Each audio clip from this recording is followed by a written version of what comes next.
You are looking at the deadliest disease ever. Nope, it's not COVID. This is the common cold.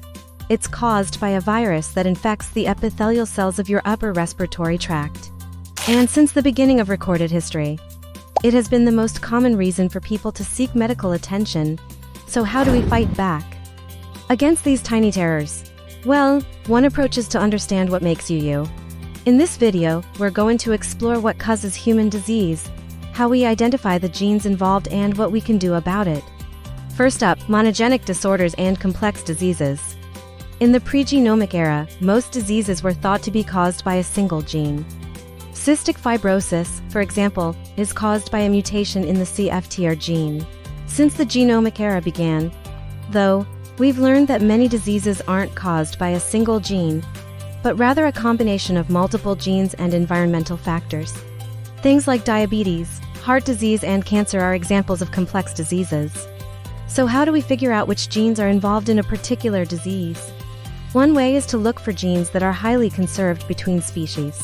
Highly conserved means that a gene is very similar across different species because it has been passed down from a common ancestor.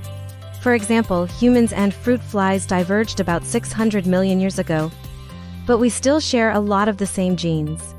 If a gene is important for a basic cellular process, it's likely to be conserved because messing with it could be detrimental to the organism. But some genes have changed a lot during evolution, and these are often involved in things like behavior and disease.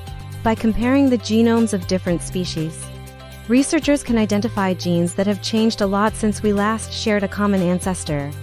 These genes are good candidates for being involved in things like human disease. Another method is to look at the microbiome. The microbiome is the collection of trillions of bacteria that live in and on our bodies. They're especially concentrated in our gut, where they make up the microbiota. These bacteria play an important role in our health. And imbalances in the microbiota have been linked to everything from obesity to autoimmune disorders.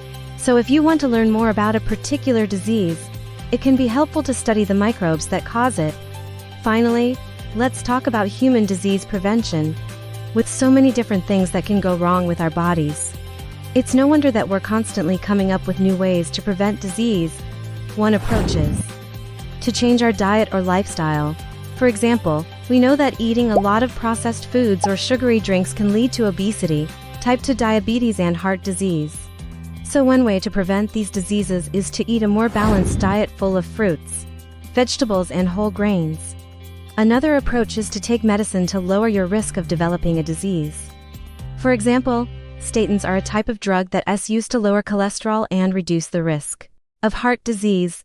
We've made huge strides in understanding human disease, and we're just getting started. By studying the causes of disease, we can develop new and better ways to prevent and treat it. So thanks for watching and stay tuned for more. See you next time.